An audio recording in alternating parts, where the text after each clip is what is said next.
ஒரு சுவையான சன்னா பிரியாணி எப்படி செய்யலாம்னு பார்க்கலாம் வாங்க வீடியோக்குள்ளே போகலாம். அதுக்கு ஒரு வெங்காயம், ஒரு தக்காளி, கொத்தமல்லி, 5 பச்சை மிளகா, புதினா, கருவேப்பிலை, இஞ்சி பூண்டு விழுது, சன்னா 3-4 ஹவர்ஸ் ஊற வச்சுக்கோங்க.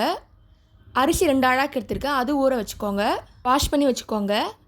நெக்ஸ்ட்டு சோயா எடுத்திருக்கேன், இது நல்லா ஊறி வாஷ் பண்ணிக்கோங்க. கொத்தமல்லி, பச்சை மிளகா, புதினா 3 போட்டு மிக்சியில் அரைச்சிக்கோங்க. இந்த மாதிரி திக் பேஸ்ட்டாக இருக்கணும்.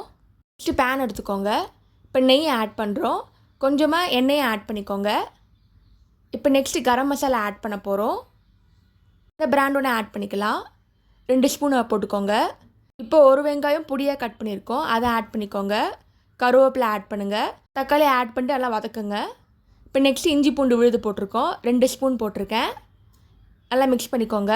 சன்னா ஆட் பண்ணிக்கலாம். நல்லா ஊற வச்சு வாஷ் பண்ண சன்னா அது. நெக்ஸ்ட்டு மிக்சியில் அரைச்ச பச்சை மிளகா, புதினா, கொத்தமல்லி ஆட் பண்ணிக்கிறோம். இப்போ நல்லா மிக்ஸ் பண்ணிக்கலாம். நெக்ஸ்ட்டு மசாலா ஆட் பண்ண போகிறோம். மசாலாவுக்கு கொஞ்சமாக மஞ்சத்தூள், 3 ஸ்பூன் மிளகாத்தூள், உப்பு தேவையான ஆட் பண்ணிக்கோங்க. இப்போ 4 டம்ளர் தண்ணி ஆட் பண்ணுறோம். இப்போ நல்லா கொதி வரட்டும்.